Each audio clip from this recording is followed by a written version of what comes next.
proven and integrity members on our team.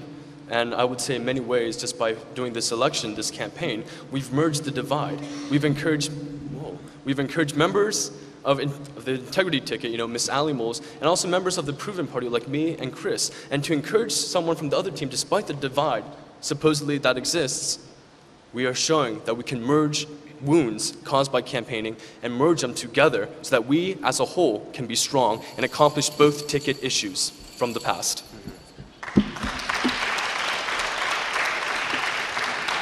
We're going to wrap things up with one more question. I guess Mountaineer Choice, this one's for you guys. Now there have been reports indicating some quote drama within SGA meetings in the past. Now what will you guys do to ensure that all members are sticking to business only and doing what they are actually elected to do? One of the things, and this is actually one of the issues where our two tickets disagree. I think closed meetings are a very important part of student government. There needs to be an avenue for governors to be able to sit down in a meeting room and say, listen, this is what I need help with, or listen, this is what I think you're doing wrong, outside of the public eye. We don't need to be airing our dirty laundry in front of the media, because we need to focus on the positives that are coming out of SGA and minimizing the negatives. Yes, there is sometimes drama, and there always will be drama when you're dealing with 15 or 17 college kids.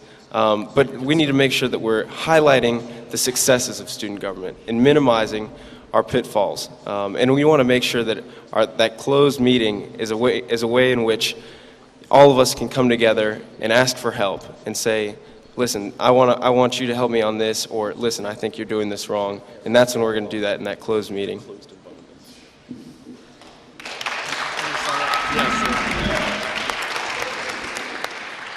Ian, how are you supposed to air out dirty laundry in a closed environment? That's one of the dumbest things I've ever heard. We need to have open meetings, total open meetings. This is a student government. It needs to be open. It needs to be open for all individuals to always come to all our meetings, listen to what's going on. If there's a little bigger here back and forth, like I forget what Tommy Napier said, but competition breeds something, backwards maybe. But a higher reward. If you're arguing back and forth against the issue, that's great. We have a diverse ticket. Of course you're going to have problems, and this is going to be easily recognized. We need to show the student body what really is going on. Sometimes exposing corruption and sometimes standing up for student rights when governors try to get away with taking them away. We need to show what's going on and open up those doors. Open up the doors of opportunity and let the fresh air in, and that's how you clean dirty laundry. With fresh air, fresh people, fresh ideas, and you have to show them what we are about. So yes, with that being said, let's fling open the doors. No more closed meetings. Openness for the student body because they deserve it.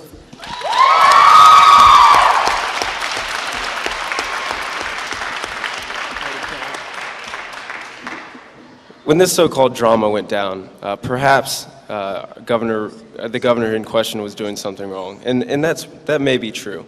And perhaps he did need to be called out in a meeting. The problem that I have with how that was handled was a week later. There was an editorial in the paper. A week later, and there was a great resolution passed that week. Governor Paul Casp passed a resolution and started a student organization awareness week. And there was one line in the paper about the great thing that happened in that meeting. And a week later, we're still talking about drama that happened, instead of highlighting the successes of student government. We can't do that anymore, guys. We need to highlight our successes.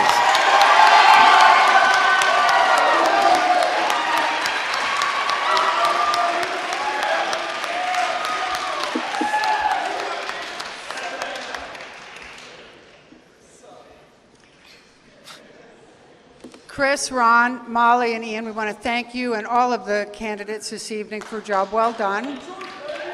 Before we close, we will be giving both sides 3 minutes to pull your platforms together and share any comments that you might not have had the opportunity to speak to this evening.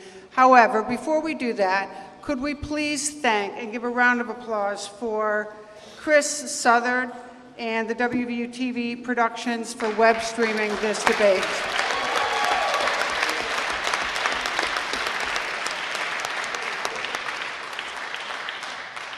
At this time, we'll turn the mic over to the Pirate Party for a 3-minute closing. I didn't really prepare anything today for a closing. I kind of wanted to come from the heart. West Virginia University and West Virginia means so much to me, and I feel so honored and humbled to be standing here before you today running for student body president. Like I said, there's clear differences between these two tickets. There's people that have shown up, and there's people who have not.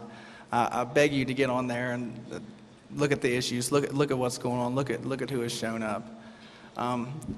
When I come to this university, I got involved with student government. I said, hey, here's my chance to really make some change at the university.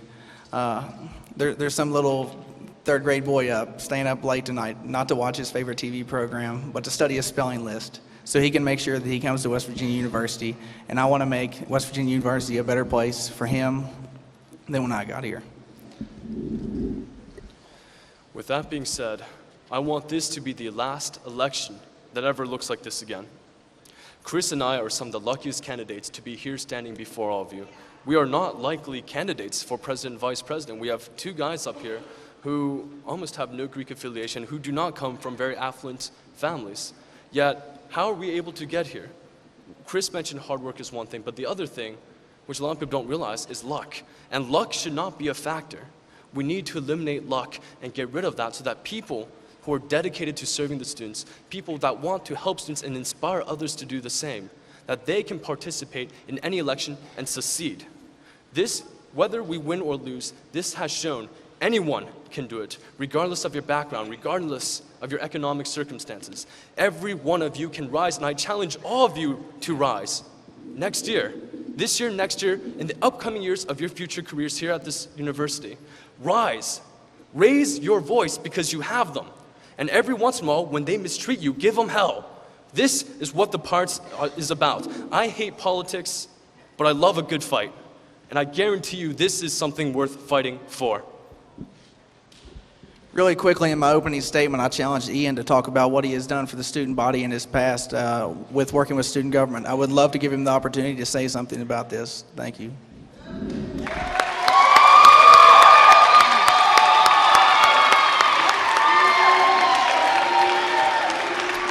Well, before I hand the mic over to Ian to speak to you guys about what he has accomplished for the students of WVU, I would first off like to say, we've heard time and time again, we're the Greek ticket, we're the Greek ticket.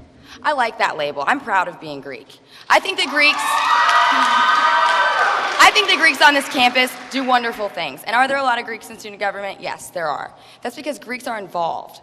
Greeks stand up for what they believe in, and Greeks want to improve this university. They're here to make a difference, and they get involved in student government and student organizations. I don't know when it became a bad thing for you to be involved in a student organization on this campus and to be a leader, but I'm proud of it. So thank you all for coming out tonight, and we really appreciate all of the support.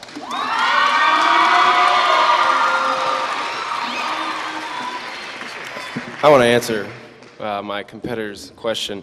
As a governor, I came in running on a fraternity recruitment initiative.